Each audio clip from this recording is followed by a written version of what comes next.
Bienvenidos a la versión larga del vídeo Avancex, o por lo menos una versión no tan corta como la de Twitter.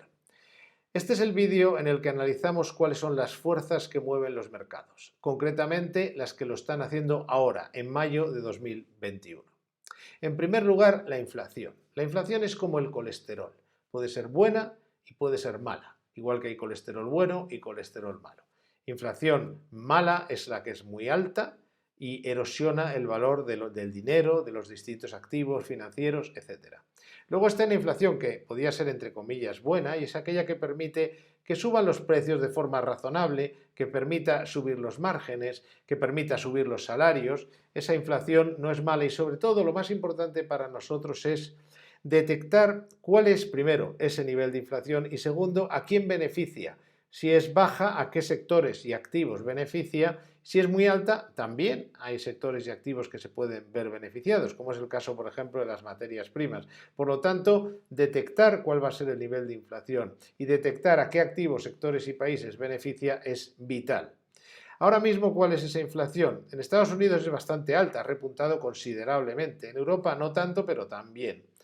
¿Esto significa que va a ser siempre así? Puede que no, es muy posible que no, de hecho, y esa es nuestra predicción. Creemos que estamos ante un cuello de botella, es decir, que en el momento que se sale de la pandemia, por muy bien que calculen las empresas cuáles son los inventarios de productos que tienen, no tienen por qué hacerlo perfectamente. Entonces, si la demanda es superior a lo que ellos pensaban que iba a ser, se producen esos cuellos de botella también, por supuesto, en las materias primas. Por lo tanto, los factores de producción se ven afectados y es normal que saliendo de una situación de confinamiento, que no es poco, la vuelta a la normalidad traiga cierto nivel de inflación. Pero de momento parece que estamos más ante un movimiento de repunte fuerte temporal y que luego sí vamos a tener más inflación que teníamos antes, entre otras cosas porque se ha inyectado una cantidad de liquidez absolutamente brutal en el sistema y eso tiene esa consecuencia.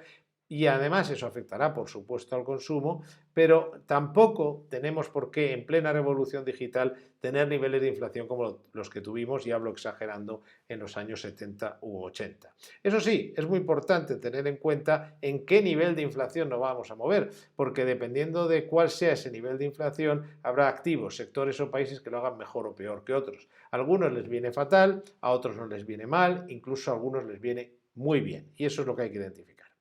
En segundo lugar, otro factor importantísimo para los mercados es el tapering. El tapering es esa palabreja que define el momento en el que la Reserva Federal de los Estados Unidos decide no ya cerrar el grifo de la liquidez, pero sí bajar la intensidad de la salida del agua. El tapering como tal tampoco es tan grave porque ya está descontado en los mercados que se va a producir. La duda es si será a la vuelta del verano, que es lo que pensamos nosotros, no mucho después de la vuelta del verano, o si será a final de año, como piensa la mayoría del mercado. Pero si no coge demasiado de sorpresa a los operadores, a los inversores, no tiene por qué ser tan grave.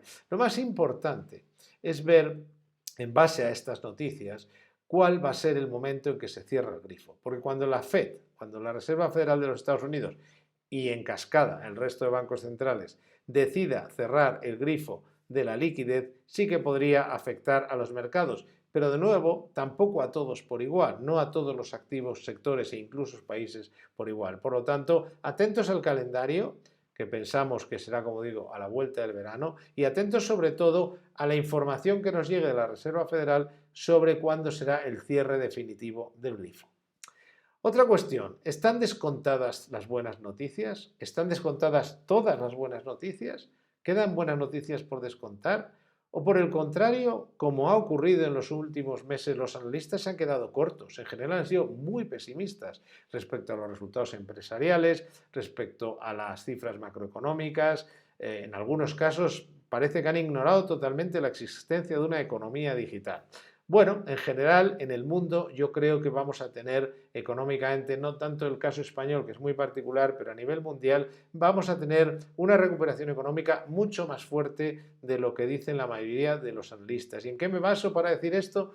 Pues primero, que tenemos un nivel de exceso de ahorro, es decir, para que se hagan una idea, respecto al nivel de ahorro de estas mismas fechas en el año 2019, ahora hay 4 y pico billones más de dólares de lo que había entonces. Es decir, que hay 4 billones de dólares que tienen que ir básicamente al consumo. Habrá una parte que irá a la inversión, pero básicamente, y al ahorro, pero una parte fundamental de ese dinero va a ir al consumo porque es un ahorro forzado por los confinamientos. Eso hacía mucho que no había esa reserva de ahorro, ni había la oferta monetaria que tenemos ahora. Yo creo que estamos ante una situación excepcional de inundación de liquidez, de inflación de planes de estímulo, de exceso de ahorro que va a salir evidentemente hacia el consumo y hacia el crecimiento. Y eso no está siendo suficientemente valorado por los analistas. Cuidado, puede ser bueno o malo. Si es demasiado, podría obligar, por ejemplo, a la Reserva Federal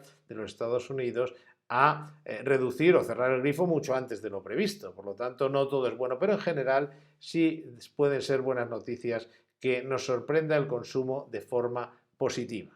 Bueno, luego tenemos una cuestión importantísima y es que todas estas dudas sobre lo que haga la Reserva Federal, sobre la inflación, de todo lo que estamos hablando, de todas estas fuerzas que están moviendo el mercado, generan dudas porque, sobre todo, cuando los mercados han subido bastante, digamos mucho en este caso, hay un cierto mal de altura. Lo primero, maticemos que los mercados han subido mucho relativamente, porque en mucha de esa subida es la recuperación, es decir, volver a donde estaban antes de la pandemia. Ya estamos viendo que vamos a volver a donde estábamos antes de la pandemia, con mucha mayor deuda, pero eso va a ser un problema desgraciadamente mayor o sobre todo un problema para nuestros hijos y probablemente nuestros nietos, no tanto para el momento, para los inversores actuales o para los estadistas actuales. Debería serlo, pero no creo que se lo tomen suficientemente en serio y esta es una lata que le van a dar una patada para adelante clarísima. Es deuda con vencimiento muy largo.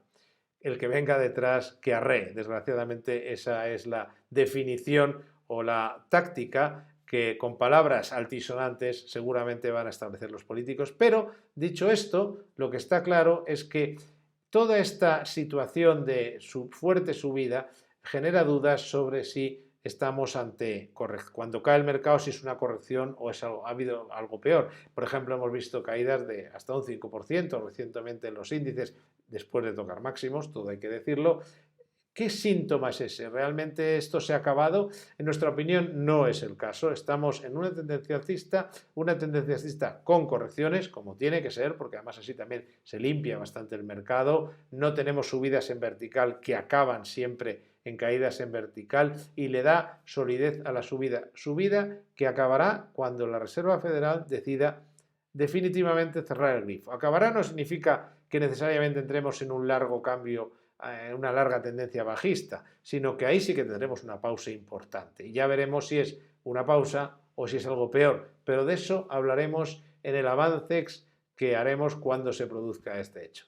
Muchísimas gracias por su atención y si quieren, no ya una versión como esta, más detallada, más explicada, sino nombres y apellidos en inversiones concretas, fondos de inversión concretos, direcciones concretas, estrategias concretas, háganse clientes de Nextstep y además de este vídeo de forma, digamos, mucho más detallada todavía, tendrán acceso a nuestras recomendaciones y al seguimiento de su cartera de inversión, aparte de, por supuesto, al diseño de la misma, con la independencia que da ser un asesor que no cobra comisiones de los productos que recomienda y por lo tanto solo trabaja para usted, para el cliente. Muchas gracias por su atención.